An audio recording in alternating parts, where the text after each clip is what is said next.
নেক আমল যেই দিনগুলোতে মানুষ করে, জিলহজ মাসের প্রথম দশকের নেক আমলের মতো এত দামি নেক আমল আল্লাহর কাছে অধিক প্রিয় আর কোন নেক আমল নাই। এই 10 দিনের নেক আমল আল্লাহর কাছে এত দামি।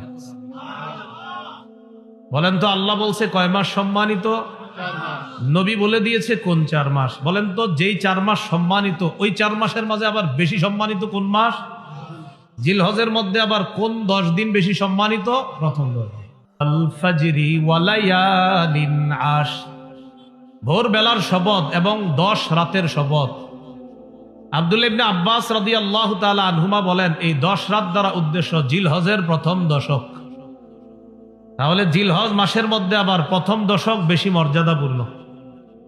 সহিহ বুখারীর 969 নম্বর হাদিস। 969 কেমনে হয় বলেন তো? 969 কত হয়? 969 969 নম্বর হাদিস। এই হাদিসের মধ্যে আসছে রাসূলুল্লাহ সাল্লাল্লাহু আলাইহি সাল্লাম বলেন, মা মিন আইয়ামিন আল আমালুস সালিহু ফিহা আহাব্বু ইলাল্লাহ মিন হাযিহিল আইয়াম, ইয়ানি আল আশার। রাসূলুল্লাহ সাল্লাল্লাহু আলাইহি সাল্লাম বলেন, যেই দিনগুলোতে মানুষ ইবাদত করে, নেক আমল করে, নেক আমল যেই দিনগুলোতে মানুষ করে, জিলহজ মাসের প্রথম দশকের নেক আমলের মতো এত দামি নেক আমল আল্লাহর কাছে অধিক প্রিয় আর কোন নেক আমল নাই। এই 10 দিনের নেক আমল আল্লাহর কাছে এত দামি। বলেন তো আল্লাহ বলছে কয় মাস সম্মানিত? নবী বলে দিয়েছে কোন 4 মাস। বলেন তো যেই 4 মাস সম্মানিত, ওই 4 মাসের মাঝে আবার বেশি সম্মানিত কোন মাস? জিলহজের মধ্যে আবার কোন 10 দিন বেশি সম্মানিত?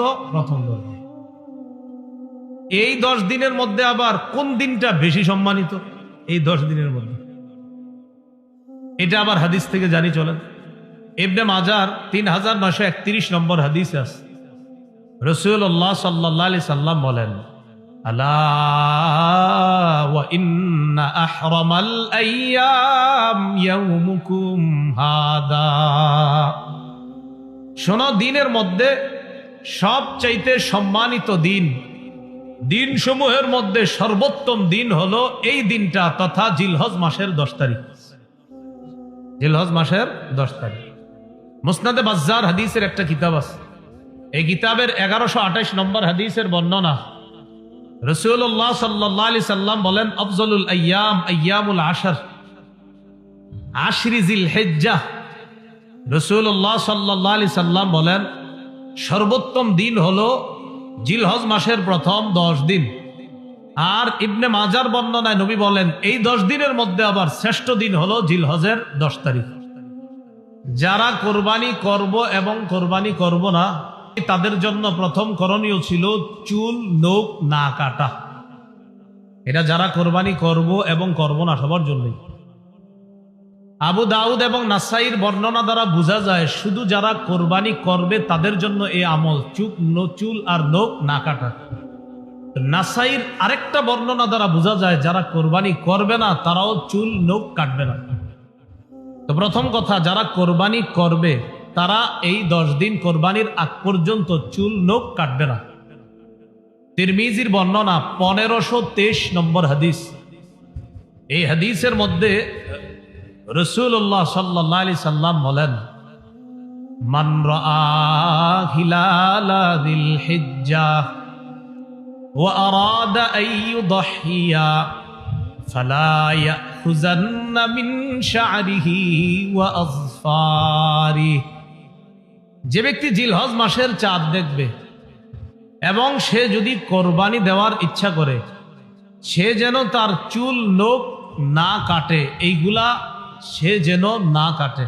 হাদিস থেকে কি বুঝলাম? যে কোরবানি দিবে সে চুল কাটবে না, নখ কাটবে না। নাসাইর বর্ণনা, সহিহ মুসলিমেরও বর্ণনা 1977 নম্বর হাদিস। আমাদের মাদ্রাসার পাঠ্যপুস্তক অনুসারে মোট হাদিস সংখ্যা হবে 3033টা মুসলিমের। এই হাদিসে রাসূলুল্লাহ সাল্লাল্লাহু আলাইহি সাল্লাম বলেন, ইযা রাআইতুম হিলালা যিল হিজ্জাহ ওয়া আরাদা আহাদুকুম আন ইউদহিয়া ফালইউমসিক আন শা'রিহি ওয়া আযফারি। রাসূলুল্লাহ সাল্লাল্লাহু আলাইহি সাল্লাম বলেন, তোমরা যখন জিলহজের চাঁদ দেখবা, তোমাদের কেউ যখন কোরবানির ইচ্ছা করে আর জিলহজের চাঁদ দেখে, সে যেন চুল নখ কাটা থেকে বিরত থাকে। তিরমিজি আর মুসলিমের হাদিস থেকে বুঝলাম, যারা কোরবানি দিবে তারা চুল কাটবে না, নখ কাটবে না। নাসাইর অন্য বর্ণনা দ্বারা বোঝা যায়, এক সাহাবী রাসূলুল্লাহ সাল্লাল্লাহু আলাইহি সাল্লামকে বললেন, হুজুর, আমার তো এমন একটা প্রাণী আছে, এই প্রাণীর এই অবস্থা, আমারও কি কোরবানি দেওয়া লাগবে? তো নবীজি তার হালাত ছুঁই বললেন, না না, তোমার কোরবানি দেওয়া লাগবে না। তুমি কোরবানির দিন চুল কাটবা, নখ কাটবা। বুঝেন কি বলে? তুমি কোরবানির দিন চুল নখ কাটবা, এর মানে কোরবানির আগ পর্যন্ত তুমিও চুল কাটবা না, নখ কাটবা না। কোরবানির দিন তুমি চুল নখ কাটবা, অন্যরা কোরবানি করলে যে সওয়াব, তুমি এই আমল করেও সেই সওয়াব পাবে। এখান থেকে বোঝা যায় যে কোরবানি করবে না সেও কোরবানির আগ পর্যন্ত চুল নখ কাটা থেকে বিরত থাকবে, কোরবানির দিন সে চুল নখ কাটবে। এমনকি এই 10 দিন বাচ্চাদেরও চুল না কাটা, যদি পারেন, এটা কোনো জরুরি বিষয় না। আব্দুল্লাহ ইবনে ওমর রাদিয়াল্লাহু তাআলা আনহুমা এক এলাকা দিয়ে রওনা করছে। মাররা বিইমরাআতিন তাখুযু মিন শা'রি ইবনিহা। এক মহিলা তার বাচ্চার চুল কাটতেছে, বাচ্চার চুল কাটে। তো ইবনে ওমর বললেন, আহা, তুমি যদি কোরবানির দিন পর্যন্ত একটু অপেক্ষা করতা, তারপর যদি চুলটা কাটতা, কি বোঝা যায়? বাচ্চার মাকে ইবনে ওমর রাদিয়াল্লাহু তাআলা আনহুমা বললেন, তুমি যদি কোরবানির দিন পর্যন্ত অপেক্ষা করতা, তারপর যদি চুলটা কাটতা। এখান থেকে বোঝা যায় বাচ্চাদেরও 10 দিন পর্যন্ত আপনার চুল না কাটা, এটি কিন্তু জরুরি বিষয় না, যদি করেন খুব ভালো। তাহলে জিলহজের প্রথম কাজ পাইলাম আমরা, চুল নখ না কাটা। জিলহজ মাসের দ্বিতীয় করণীয়, আজকে যারা রোজা রাখছেন আলহামদুলিল্লাহ, যারা রাখতে পারেন নাই বাকি আরো 8টা আছে। তো নিয়ম ছিল 9টা রোজা রাখা, যদি পারেন আজকে না রাখলেও সমস্যা নেই, বাকি 8টা রাখার চেষ্টা করেন। তো দ্বিতীয় করণীয় জিলহজের 9টা রোজা রাখা। আবু দাউদের বর্ণনা 2437 নম্বর হাদিস, 2437 নম্বর হাদিস। এই হাদিসের মধ্যে আসছে, কানা রাসূলুল্লাহ সাল্লাল্লাহু আলাইহি ওয়াসাল্লাম ইয়াসুমু তিসআ জিলহিজ্জাহ। রাসূলুল্লাহ সাল্লাল্লাহু আলাইহি সাল্লাম 9 জিলহজ পর্যন্ত, জিলহজের প্রথম থেকে 9 জিলহজ পর্যন্ত 9টা রোজা রাখতেন। নাসাইর বর্ণনা 2415 নম্বর হাদিস। এই হাদিসটি সবাই মুখস্থ রাখবেন, অন্যদের কাছে প্রচার করে দিবেন, নিজেরাও সারা জীবন আমল করার চেষ্টা করবেন, আমরাও করব, বলি ইনশাআল্লাহ। নাসাইর 2415 নম্বর হাদিস, قال رسول الله صلى الله عليه وسلم أربع لم يكن يدعهن النبي صلى الله عليه وسلم। রাসূলুল্লাহ সাল্লাল্লাহু আলাইহি সাল্লাম 4টি কাজ কখনো ছাড়তেন না। মুখস্থ করি, কয়টি কাজ নবী কখনো ছাড়তেন না? আমরাও ইনশাআল্লাহ চেষ্টা করব এই 4 কাজ ভবিষ্যতে ছাড়ব না ইনশাআল্লাহ। নবী কয়টি কাজ ছাড়তেন না? 4টি। 1 নম্বর, সিয়ামা আশুরা, মুহররমের 10 তারিখের রোজা রাসূলুল্লাহ সাল্লাল্লাহু আলাইহি সাল্লাম কখনো ছাড়তেন না। 2 নম্বর, ওয়াল আশার, জিলহজের প্রথম দশকের রোজা রাসূলুল্লাহ সাল্লাল্লাহু আলাইহি সাল্লাম ছাড়তেন না। 3, ওয়া সালাসাতা আইয়ামিন মিন কুল্লি শাহ, প্রত্যেক মাসের 3টা রোজা, 13, 14, 15 আরবি মাসের এই 3 রোজা রাসূল ছাড়তেন না। 4 নাম্বার, ওয়া রাকাআতাইনি ক্বাবলাল গাদাত, ফজরের নামাজের আগের 2 রাকাত সুন্নত রাসূল সাল্লাল্লাহু আলাইহি সাল্লাম কখনো ছাড়তেন না। এবার আমরা সবাই একটু চর্চা করি, বলেন তো কয় আমল নবীজি কখনো ছাড়তেন না? সাহস করে বলে ফেলেন তো। 1 নাম্বার, মাশাআল্লাহ, 1 নাম্বার মুহররমের 10 তারিখের রোজা, 2 নাম্বার জিলহজের প্রথম দশকের রোজা, 3 নাম্বার মাসে 3টা রোজা, 4 নাম্বার ফজরের আগের 2 রাকাত সুন্নত। আচ্ছা, আমরা একটু বললে মনে থাকবে। বলেন, 1 নম্বর মুহররমের 10 তারিখের রোজা, 2 জিলহজের প্রথম দশকের রোজা, 3 প্রত্যেক আরবি মাসের 3টি রোজা, 4 ফজরের আগের 2 রাকাত সুন্নত। এই 4টা আমল রাসূল সাল্লাল্লাহু আলাইহি সাল্লাম কখনো ছাড়তেন না। যাই হোক, জিলহজ মাসের দ্বিতীয় আমল পাইলাম 9টি রোজা রাখা। তৃতীয় আমল 9 জিলহজের রোজাটা গুরুত্ব দিয়ে রাখা। 9 জিলহজের রোজা গুরুত্ব দিয়ে রাখা। সহিহ মুসলিমের বর্ণনা 1162 নম্বর হাদিস, মাদ্রাসা পাঠ্যপুস্তক অনুসারে। قال رسول الله صلى الله عليه وسلم صيام يوم عرفة أحتسب على الله أن يكفر السنة التي قبله والتي بعده। রাসূলুল্লাহ সাল্লাল্লাহু আলাইহি সাল্লাম বলেন, কেউ যদি আরাফার দিনের রোজা রাখে, তথা 9 জিলহজের রোজা। আরাফার দিনের রোজা এটা একটা পারিভাষিক নাম, মনে রাখবেন। আরাফার দিনের রোজা এটা একটা পরিভাষা, উদ্দেশ্য 9 জিলহজের রোজা। 9 জিলহজের রোজা যদি কেউ রাখে, রাসূলুল্লাহ সাল্লাল্লাহু আলাইহি সাল্লাম বলেন, আমি আশাবাদী তার আগের 1 বছর এবং পরের 1 বছর, মোট 2 বছরের গুনাহ মাফ। এই হলো জিলহজের তৃতীয় আমল। তাহলে তৃতীয় আমলটা করার সুযোগ কি শেষ না এখনো আছে? জিলহজের চতুর্থ আমল, জিলহজ মাসে বেশি বেশি তাসবিহ পড়া, জিকির করা। মুসনাদে আহমদের বর্ণনা, قال رسول الله صلى الله عليه وسلم اكثروا فيهن من التكبير والتحميد والتهليل। রাসূলুল্লাহ সাল্লাল্লাহু আলাইহি সাল্লাম বলেন, জিলহজ মাসে বেশি বেশি আল্লাহু আকবার বলবা, বেশি বেশি সুবহানাল্লাহ পড়বা, বেশি বেশি লা ইলাহা ইল্লাল্লাহ পড়বা, বেশি বেশি আলহামদুলিল্লাহ পড়বা। উদ্দেশ্য হলো জিলহজ মাসে বেশি বেশি জিকির করা। জিকির করার জন্য অজুও করার প্রয়োজন নাই। চলতেছেন, ফিরতেছেন, দাঁড়িয়ে বসে শুয়ে জিকির করতে পারবেন। সূরা আলী ইমরানের 191 নম্বর আয়াতে আল্লাহ বলেন, জ্ঞানী হলো তারা আল্লাযীনা ইয়াযকুরুনাল্লাহা কিয়ামা ওয়া কুউদান ওয়া আলা জুনুবিহিম। আল্লাহ বলেন, জ্ঞানী তারা যারা দাঁড়িয়ে আল্লাহকে স্মরণ করে, আল্লাহর জিকির করে। ওয়া কুউদা, যারা বসে আল্লাহকে স্মরণ করে। ওয়া আলা জুনুবিহিম, যারা শুয়ে শুয়ে আল্লাহকে স্মরণ করে, জিকির করে। তাহলে জিলহজ মাস ছাড়াও জিকির করব। বাকি জিলহজ মাসে খুব বেশি পরিমাণে জিকির করার চেষ্টা করব, আল্লাহ তৌফিক দান করেন। জিলহজ মাসের 5 নম্বর আমল, 9 জিলহজ ফজর নামাজ থেকে নিয়ে 13 জিলহজ আসর পর্যন্ত মোট 23 ওয়াক্ত নামাজের পরে পড়ি একবার মহব্বতে, আল্লাহু আকবার, আল্লাহু আকবার, লা ইলাহা ইল্লাল্লাহু ওয়াল্লাহু আকবার।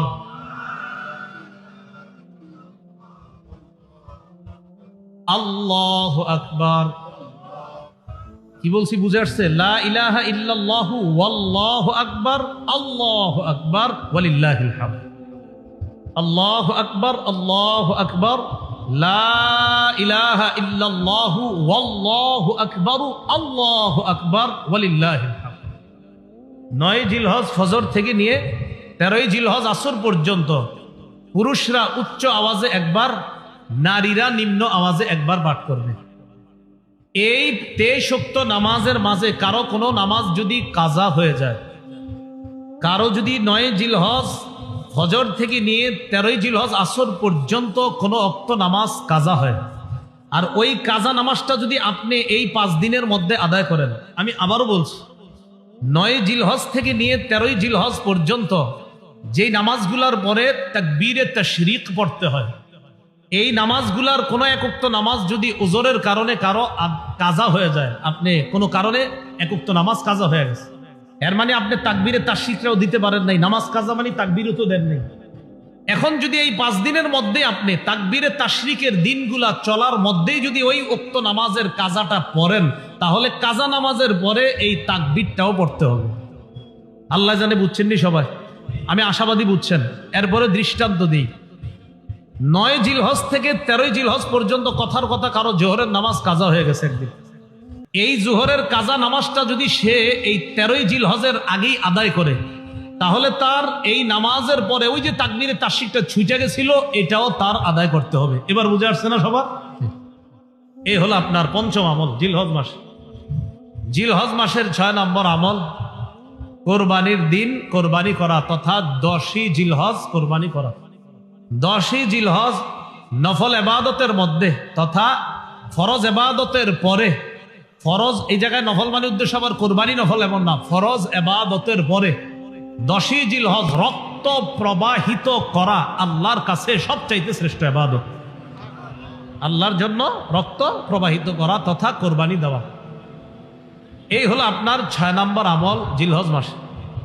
জিলহজ মাসের 7 নম্বর আমল সবচাইতে গুরুত্বপূর্ণ আমল, সেটা হলো যাদেরকে আল্লাহ সামর্থ্য দিয়েছে তারা হজ করা। সূরা আলী ইমরানের 97 নম্বর আয়াতে আল্লাহ পাক রব্বুল আলামিন বলেন, ওয়ালিল্লাহি আলান নাসি হিজ্জুল বাইতি মান ইসতাতা ইলাইহি সাবিলা। যারা কাবা পর্যন্ত পৌঁছার সামর্থ্য রাখে, যাদেরকে আল্লাহ এই পরিমাণ সামর্থ্য দান করেছে যে তারা প্রয়োজনের অতিরিক্ত অর্থ সম্পদ দিয়ে কাবায় গিয়ে আবার দেশে ফিরে আসার সামর্থ্য রাখে, তাদের জন্য আল্লাহকে খুশি করার জন্য এদের উপর হজ করা ফরজ। হাদিসে কুদসির মধ্যে আল্লাহ পাক রব্বুল আলামিন বলেন, সহিহ ইবনে হিব্বান হাদিসের কিতাবে আসছে, আল্লাহ পাক রব্বুল আলামিন বলেন, ইন্না আবদান সাহহাহতু লাহু জিসমা ওয়া ওয়াসসা'তু আলাইহি ফিল মাঈশা তামজি আলাইহি খামসাতু আ'ওয়াম লা ইয়াফিদু ইলাইয়া লামাহরুম। আল্লাহ বলেন, আমি যাকে সুস্থ রাখলাম আর যাকে এই পরিমাণ সামর্থ্য দান করলাম যে আমার ঘর পর্যন্ত আসার সামর্থ্য আমি তাকে দিয়েছি, এইভাবে 5 বছর কেটে গেছে সে আমার ঘরে হজ করতে আসে না। কোনো বান্দার শরীর সুস্থ রাখলাম, তাকে আমি এই পরিমাণ সামর্থ্য দিছি যে সে হজ করতে পারত, 5 বছর হয়ে গেছে সে হজ করে না। আল্লাহ বলেন লামাহরুম, সে হতবাগা, সে কপাল পোড়া, সে বঞ্চিত। হজ ফরজ হয়েছে, আসে না, কয় বছর হয়ে গেছে? 5 বছর। যাবো যায় না, 5 বছর হয়েছে। আল্লাহ কয় তাকে সামর্থ্য দিলাম, আমি তাকে সামর্থ্য দান করলাম। আল্লাহ তাআলা বলছেন আমি তাকে সামর্থ্য দিলাম, সুস্থ রাখলাম, এরপরে আমার কাছে আসে না 5 বছর, সে বঞ্চিত, সে হতবাগা, সে কপাল পোড়া। যাদেরকে হজের সামর্থ্য আল্লাহ দিয়েছেন তারা যেন অতি দ্রুত হজ সম্পাদন করতে পারে, আল্লাহ তৌফিক দান করেন। সহিহ মুসলিমের বর্ণনা 1337 নম্বর হাদিস, 1337 মাদ্রাসা পাঠ্যপুস্তক অনুসারে রাসূলুল্লাহ সাল্লাল্লাহু আলাইহি সাল্লাম বলেন, قد فرض عليكم الحج وفي رواية إن الله كتب عليكم الحج فحجوا। রাসূলুল্লাহ সাল্লাল্লাহু আলাইহি সাল্লাম বলেন, তোমাদের উপর হজ ফরজ করা হয়েছে। অন্য বর্ণনায় নবী বলেন, আল্লাহ তোমাদের উপর হজ ফরজ করেছেন, ফাহুজ্জু, তোমরা হজ করো। فقال رجل أكل عام يا رسول الله। এক ব্যক্তি রাসূলুল্লাহ সাল্লাল্লাহু আলাইহি সাল্লামের কাছে জানতে চাইলেন, হে আল্লাহর হাবিব, হজ কি প্রতি বছর ফরজ? ফাসাকাতা, রাসূলুল্লাহ সাল্লাল্লাহু আলাইহি সাল্লাম চুপ রইলেন। নবী বললেন, তোমাদের উপর হজ ফরজ করা হয়েছে যাদের সামর্থ্য আছে, অতএব তোমরা হজ করো। একজন প্রশ্ন করলেন, হুজুর হজ কি প্রতি বছর ফরজ? নবীজি চুপ রইলেন। হাত্তা ক্বালাহা সালাসা, এই প্রশ্নটা তিনি 3 বার করলেন।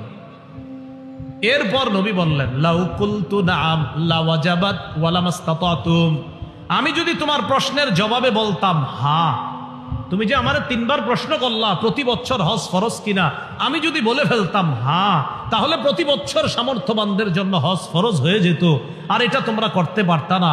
কেন তোমরা আমাকে এত প্রশ্ন করো? যারুনি মা তারাকতুকুম, আমি যতটুকু বলি এতটুকু মেনে নাও, তোমরা বেশি প্রশ্ন করবা না। فإنما هلك من كان قبلكم بكثرة سؤالهم واختلافهم على أنبيائهم। তোমাদের পূর্ববর্তী জাতি বেশি প্রশ্ন করার কারণে আর নবীদের সাথে বেশি মতভেদ করার কারণে ধ্বংস হয়ে গেছে। আমারে এত প্রশ্ন করবা না, বলছি হজ ফরজ, এত প্রশ্ন কেন করো? প্রত্যেক বছর হজ ফরজ, আমি নবী যদি বলে ফেলতাম হ্যাঁ, সামর্থ্যবানরা প্রতি বছর হজ করা লাগতো, আর এটা কষ্টকর হয়ে যেত।